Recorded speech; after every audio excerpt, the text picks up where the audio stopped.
And I want to, the resource that I want to share is just an easy way. Like it's almost like this beginner step of just bringing scripture into your house in maybe a way that you're already doing something. And so I have friends that do something with their kids and they call it functional faith. And what this means is they work out as a family. And this is probably more maybe, it can look differently for different ages. But they, as a family, they have a verse of the day and they have it written down. And then they do an exercise together. While they say the verse, they look at the verse and they just are thinking about the verse. And what I love about this is like when you're working out or you go for a family walk, like you're already doing something intentional, something disciplined. And so then having the verses and having them just reading over them and saying them, you get to sit in that while you're already being reflective. And it's something like, I don't like running. We talked about this earlier when we were sort of preparing for this. I really don't like running. And so when I go running, I will actually have a verse that I'll write down on like a little card, or I'll write it on my hand. And I've done that. And I've just said that verse over and over and over again while I was running to try to forget that I was running. But what I love is, so then it's like you are disciplining your body and you're disciplining your mind. And I think especially in quarantine, everyone's trying to not get quarantine 15, like the freshman 15. People have been using that hashtag of no quarantine 15. And so a lot of families have been working out together. And so this could be just a really easy way to incorporate scripture, is as you're moving your bodies together, you're also just reflecting on scripture at the same time. And so it's really easy, like just putting it on a whiteboard, wherever you work out, putting it on a card, on a piece of paper, and just having one verse. And you can easily use the verse of the day from the YouVersion Bible app. And every day they give just one verse, and that can be your verse. And if you want to go a step farther, like you can just say it together as a family, and then it's just settling on your hearts. Or you can have a question that they could be thinking about while working out with that. So it's functional faith. So you're working out while also working out your faith. That's cute.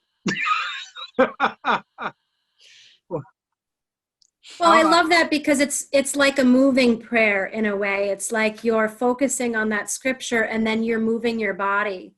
But I would walk rather than run. That's my personal recommendation because I do not like to run.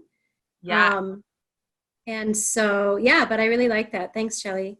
Yeah. And something that I just noticed, especially with teenagers, is they talk more when they're working out, or not just working out, but walking. Like if you're doing something with them, there's more opportunities for a conversation than just sitting and staring at each other.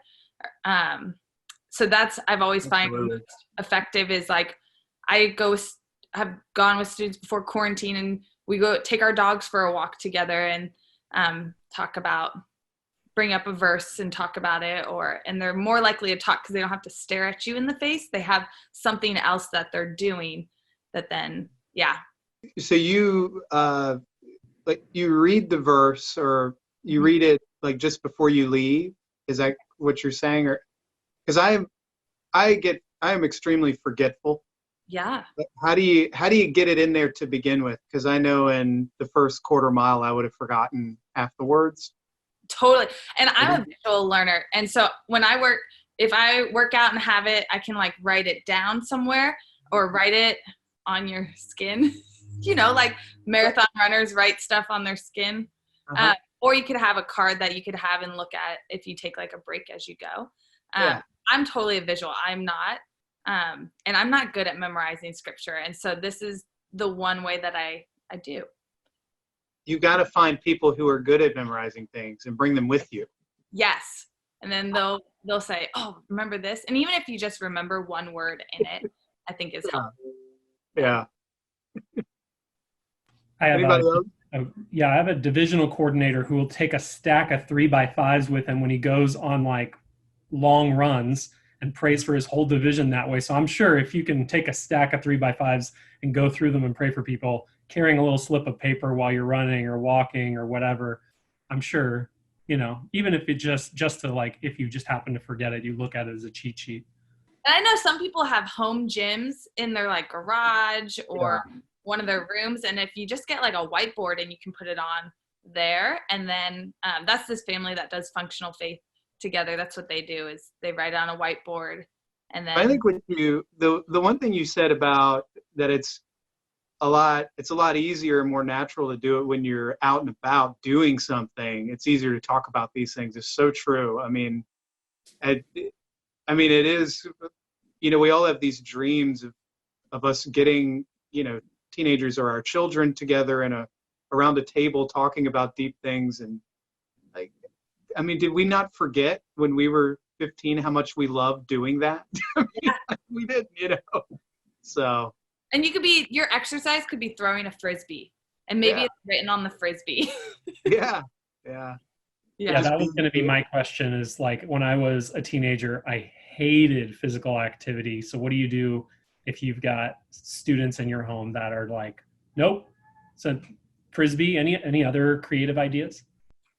Yeah, I think it could just be going for a walk together, a family walk, or taking your pet out, throwing a Frisbee. Yeah, it could be really, really simple. Whatever's in your family realm of getting outside. And what's nice about quarantine is we're all tired of being inside. And most kids I've seen in our neighborhood, more kids outside than ever before. Could be a family bike ride. Or I was thinking maybe it's just sticking it on the top or the bottom of the TV when you're gaming, Yeah. Whatever you're doing with your body, do it with your mind as well. So, yeah. I was going to say that one of our students, there's two families that are doing this, but as far as like, non-exercise, like, I don't want to run, I don't want to do like the physical thing. If they're more into like doing arts and stuff like that, I have one high school student who's taking rocks and writing verses on them, like adding some color behind them, and then just dropping them along the path as she goes. And then there's another family, they're doing that with like seashells, and then they're just placing them. So they kind of like make it in vibrant colors. So like, you do like a backdrop on, it's like paint whatever you want on the rock, and then you Sharpie a verse on the rock and drop it. And that idea is like, if you're not going to run it, you're meditating on it in some capacity, but then you're kind of, distributing that and as a means of encouragement. Do they live in Novato? One family does. Because there was a random, like, beautiful little rock right off our sidewalk, and it had, just the word love or peace on it or something. And I thought, I think someone left that there intentionally. Yeah. And there's other, doing that for sure. Like I think there's a lot of people who are doing things like that, but from the spirit, from the faith perspective, it's like an easy way, get kids moving and get them off their phones, draw on these rocks, and then we're gonna go on a walk and just place them, and that's it. So, my name is Ben Zulsdorf. I'm the high school director at Marin Covenant Church. I'm Shelley Zulsdorf. I'm the middle school director at Marin Covenant Church. So my name's Shea Morgan, and I am the area director for Young Life in Marin County. My name's Patricia Wiig, and I'm the director of Children, Youth, and Families at Mount Tam United Methodist Church in Mill Valley. And I'm Jeff Shankle, the director of youth ministries at Westminster Presbyterian Church in Tiburon.